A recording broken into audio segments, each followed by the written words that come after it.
Assalamu alaikum. Bismillahirrahmanirrahim. Last time we were discussing erosion part, and today we will cover the remaining part, which is erosion. So I hope you people have already gone through the previous lecture, which was erosion. So let us start erosion. Erosion is basically like before going towards the definition of erosion, मैंने आपको बताया था कि weathering और halogen दो different चीज़ें हैं। Weathering में होता यह है कि किसी भी वजह से पार्टिकल जब ब्रेक डाउन पार्टिकल्स का अर्थ मटेरियल का या रॉक का किसी का भी ब्रेक डाउन होना, वो वेदरिंग में आता है। ठीक है, वो मतलब ब्रेक डाउन अपने पेरेंट मटेरियल से टूट जाना ड्यू टू सम मैकेनिकल और केमिकल मींस। ठीक है, वो हमने टाइप्स पीछे पढ़ी थी, केमिकल वेदरिंग और मैकेनिकल वेदरिंग। तो उसकी वजह से ब्रेक डाउन होना वो वेदरिंग हुआ। इरोजन क्या है कि इरोजन, अब वो जो पार्टिकल ब्रेक हुए हैं अपने पेरेंट मटेरियल से, उनका मूव करना, अपने पेरेंट मटेरियल से अलग होना एंड देन मूव करना towards an area of lower elevation, या जहाँ भी वो इरोजन एजेंट्स जो हैं उसको ले जाएं। ठीक है, तो उसे हम इरोजन कहते हैं। So erosion is defined as removal and movement of earth materials by natural agents। तो यही बात मैंने अभी एक्सप्लेन की कि इसको हम रिमूवल और मूवमेंट दोनों को, मतलब पेरेंट मटेरियल से अलग होना, रिमूव होना, and movement of earth material by natural agents. अब नेचुरल एजेंट्स कौन से हैं वो हम देखते हैं। ठीक है, अब some of these natural agents include glaciers, wind, water, earthquakes, volcanoes, tornadoes, hurricanes, mud flows and avalanches। So I hope कि ये इन जो चीज़ें मैंने बोल्ड नहीं की उनसे आप वाकिफ़ हैं, but let me tell you what is tornado, hurricane and avalanches. So for your understanding, मैंने इनकी जो डेफिनेशंस हैं वो या मीनिंग्स हैं एक तरह से, वो यहाँ पे आपके लिए नोट्स में लिखे हुए। तो tornado is a mobile destructive vortex of violently rotating wind having the appearance of a funnel-shaped cloud and advancing beneath a large storm system। So this is tornado, जिसमें जो विंड है वो वायलेंटली रोटेट करती है और एक funnel shape जो है वो शेप अख्तियार कर लेती है। तो इसे हम कहते हैं कि टोर्नाडो। अगर आपने रियल लाइफ में नहीं देखी तो आई होप के मूवीज में अक्सर देखी होगी। Then we have hurricanes. Hurricanes में भी ऐसे ही एक वर्टेक्स टाइप शेप बनती है, जिसमें विंड की तरह यानी कि वेव्स में इस तरह से सर्कुलर शेप में जो है ना, पानी जो है वो वेव्स आती है उसमें मूव करता है। सो विंड की वजह से, ठीक है, यानी कि विंड आती है तो उसकी वजह से पानी वही शेप इख्तियार कर लेता है। अब ये विंड जो है ये आप कह लें एक तरह से मतलब हमने वो दो पढ़े थे अर्थ के, क्या कह लें, आउटर मोस्ट पार्ट, उसे हम कॉन्टिनेंटल। ठीक है, ये था कॉन्टिनेंटल क्रस्ट, ये भी, और इसी तरह ये भी कॉन्टिनेंटल है लेकिन इस ये पानी वाला है। ठीक है, ये ड्राई है, ड्राई कॉन्टिनेंटल है, ये वेट है। ठीक है, तो ड्राई में जब विंड आएगी तो उसे हम कहेंगे, ड्राई कॉन्टिनेंट में जब आएगी तो हम इसे कहेंगे कि दिस इज अ टोर्नेडो। जब इसमें समंदर में आएगी तो हम इसे कहेंगे हरिकेन्स। एंड एवालांचेस, जो ये वाली चीज़ है, एवालांचेस क्या है कि इसकी डेफिनेशन देख लें। Avalanche is a natural disaster there that occurs when snow rapidly flows down a mountain. यानी कि स्नो एक पहाड़ी से नीचे की तरफ जब मूव करे तो हम उसे कहते हैं कि दिस इज अ एवालांच। तो एवालांच क्या है कि ये देखें, this is the after effect of avalanche, कि जिसमें अब एवालांच आप ये भी कह सकते हैं, जिस तरह से हम कहते हैं कि लैंड स्लाइडिंग होती है, इसी तरह से स्नो स्लाइडिंग, मतलब उसका दूसरा नाम आप अपनी अंडरस्टैंडिंग के लिए उसे कह सकते हैं, this is the snow sliding. तो सेम चीज़ है। अब इसमें ये देखें, अब डिस्ट्रक्शन हुई हुई है।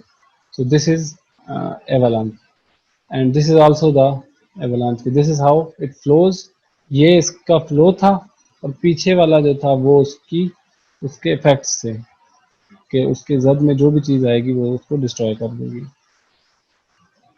Now we have to make it very clear that how erosion and weathering are different from each other. ठीक है, हमने इनको मिक्स अप नहीं करना. So weathering का हमें पता है कि मैकेनिकल या केमिकल मीन्स की वजह से जब रॉक्स जो हैं एक दूसरे से ब्रेक डाउन हो, अलग हो, ब्रेक डाउन हो, डिसइंटीग्रेट हो, ठीक है, और उसमें अपनी जगह पे ब्रेक हों और मूव ना करें, तो उसे हम कहते हैं कि वेदरिंग. अब देखें डेफिनेशन में भी यही कहता है, it involves two processes mechanical and chemical that often work together to break down rocks. Both processes occur in place. No movement is involved in weathering. As soon as the rock particle moves, we call it erosion or mass wasting. कि जैसे ही वो move करेगा, यानी कि weathering में सिर्फ इतना ही था कि वो ब्रेक किया अपनी जगह पे, जैसे वो मूव करेगा तो हम उसे इरोजन कहेंगे या मैस वेस्टिंग कहेंगे. अब वो कौन सी कंडीशन है कि हम उसे मैस वेस्टिंग कहेंगे और कौन सी कंडीशन है जिसमें हम उसे इरोजन कहेंगे. तो मैस वेस्टिंग तब कहेंगे जब पार्टिकल्स मूव करें due to gravity, by the action of gravity, जब वो मूव करें from higher elevation to lower elevation, तो उसे हम कहेंगे मैस वेस्टिंग. अदरवाइज जो हमने पीछे एजेंट्स पढ़े थे, एयर, वाटर और आइस, तो अब उन एजेंट्स की वजह से अगर वो पार्टिकल अपने उससे अलग हों, पेरेंट मटेरियल से अलग हों और मूव करें किसी भी दूसरी जगह, तो उसे हम कहेंगे इरोजन. ठीक है. Rock falls, slumps and debris flows are all the examples of mass wasting. Rock falling तो खुद से होती है ना. रॉक फॉलिंग ऑब्वियसली एक हिली एरिया में या स्टीप स्लोप वाले एरिया में होती है, तो डेब्रिस फ्लो भी obviously. We call it erosion if the rock particle is moved by some flowing agents such as air, water or ice. जैसे मैं पहले भी बता चुका हूँ कि हम erosion तब कहेंगे कि जब पार्टिकल जो मूव करे by air, water or ice. Yes, no. So to conclude this in a nutshell, this is a phrase, एक मुहावरा यूज हुआ हुआ है जिसे हम कहते हैं अल मुख्तसर. If a particle is loosened chemically or mechanically but stays put, we call it weathering. यानी कि एक पार्टिकल जो है लूज हो गया किसी भी वजह, मैकेनिकली, फिजिकली, जो भी है उस वजह से, बट अपनी जगह पे है, तो हम इसे कहेंगे weathering. ठीक है. Once the particle starts moving, we call it erosion. So please don't mix erosion with weathering, and similarly don't mix mass wasting with erosion. ठीक है. mass wasting and erosion आपस में इन दोनों का अलग से कंपैरिजन है. इसी तरह erosion और weathering अलग अलग चीजें हैं, तो इनको आपस में मिक्स अप नहीं करना. These are the erosion agents. हमने पीछे बात की कि विंड या एयर, इसी तरह वाटर, और तीसरी चीज स्नो थी. ठीक है. So rivers, wind, moving ice and wave, these are all the erosion agent. वही तीन है बेसिकली, जस्ट उनकी शेप्स या फॉर्म्स डिफरेंट है. सो इसमें इरोजन एजेंट्स करते क्या है कि लूजनिंग, फर्दर लूज करते हैं, डिसलॉजिंग करते हैं, पार्टिकल्स को कैरी करते हैं of soil, sediments and rock pieces इनको. तो ये these are the erosion agents, और ये काम करते हैं. ठीक है. Now let us discuss these agents one by one. So हमने पहले बात की कि वाटर. अब वाटर कैसे रोल प्ले करता है इरोजन में. So water is the most important erosion agent and erodes most often as running water in streams और रिवर्स. यानी कि जब पानी नॉर्मली जब यानी कि ज्यादा ये जो इरोजन एजेंट ये डोमिनेट तब होता है जब ये रन कर रहा हो, पानी जब मूव कर रहा हो, तो उस टाइम ये ज्यादा डोमिनेटली. I'm sorry, I lost my internet, so I am resuming back again. And one thing more, I have started my lecture with the notes, जिसमें मैंने कहा था कि आपने पहले जो हमारा पहला पार्ट था वो वेदरिंग था, एरोजन नहीं था. सॉरी, वो वेदरिंग पार्ट था, अभी वाला हमारा एरोजन है. So we were here. All right. Water is the most important erosion agent and erodes most often as running water in streams or rivers. ये ज़्यादा डोमिनेंट एरोजन एजेंट कब act करता है, जब ये मूव कर रहा हो, रन कर रहा हो, तो उस टाइम ये ज़्यादा डोमिनेंट होता है। And we all are familiar with this. और इसी तरह वाटर किसी भी फॉर्म में हो, ये हमेशा इरोजन का काम करता है। आइदर ये रेन ड्रॉप्स की फॉर्म में हो, आइदर ये स्प्लैश हो, और आइदर ये ज़मीन के अंदर पर्कुलेट कर जाए, तो वहाँ पे भी ये इरोजन करता है। ये देख लेते हैं ये क्या कह रहा है कि water in all it's form it's erosional, rain drops create splash erosion that moves टिनी particle of soil. इसी तरह यानी कि रेन ड्रॉप भी टिनी पार्टिकल्स को मूव करता है। इसी तरह water collecting on the surface of the soil collects as it moves toward the tiny streams and creates sheet erosion। ठीक है, sheet erosion बनाता है। And this is how river works कि अगर उसकी वेलोसिटी कम होगी तो उस केस में क्या होगा कि डिपोजिशन होगी, यानी कि पानी जो है स्लोली मूव करेगा, तो उस केस में डिपोजिशन ज़्यादा होगी, मतलब जो जो पार्टिकल उसके साथ मूव कर रहे हैं वो बैठते जाएंगे, जमा एक्यूमुलेट होना शुरू होंगे, ठीक है, जमा होते जाएंगे।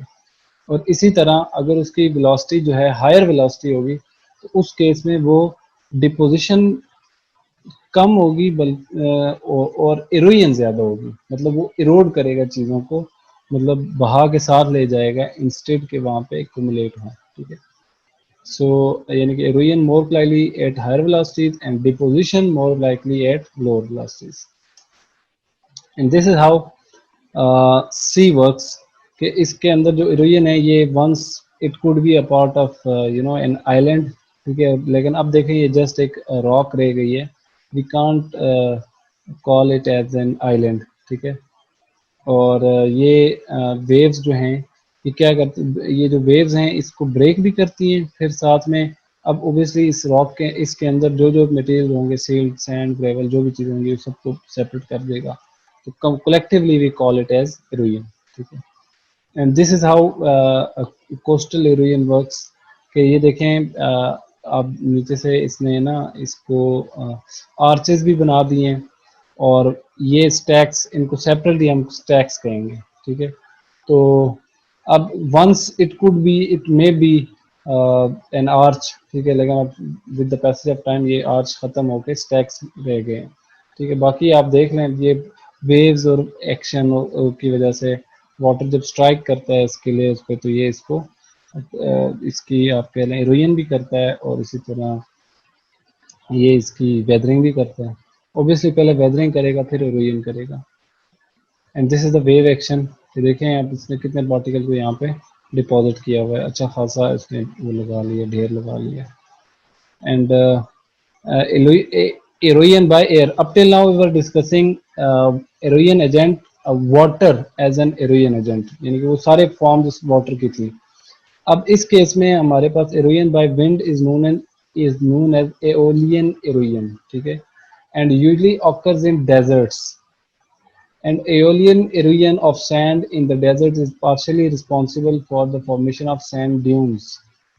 ठीक है, ये जो इरोजन एजेंट है ये इसको यानी कि बाय एयर की वजह से जो इरोजन हो हम उसे एओलियन इरोजन कहते हैं, और यूजली ये जो है ना डेजर्ट्स में ये ज़्यादा डोमिनेंट होती है। इसी तरह जो एओलियन इरोजन है ये सैंड ड्यून्स की के लिए में भी ना, सैंड ड्यून्स जो समुंदर में जो, सॉरी समुंदर नहीं, जो अब सहरा में जो बड़े बड़े तूफान आते हैं सैंड के, ठीक है, तो उसे हम सैंड ड्यून्स कहते हैं। ये किसी हद तक उसके लिए उसकी भी रिस्पॉन्सिबल है ये एओलियन इरोजन। ठीक है, and this is the action of air कि वो कैसे इरोड करता है डेजर्ट्स को या जो भी है। ठीक है, and this was the assignment 2 जो मैं आपसे ऑलरेडी शेयर कर चुका हूँ। तो आप लोगों ने क्या करना है कि इसको करके, आई होप कि कर ली होगी, इसको सबमिट कर दें। और अगर लेक्चर में से किसी को कोई क्वेश्चन है तो वो आप हम अपने लाइव सेशन में उससे क्लियर कर लेंगे। तो बाकी अगर किसी को कोई फर्दर क्वेश्चन हो तो वो आप व्हाट्सएप पे मुझसे क्लियर कर सकते हैं।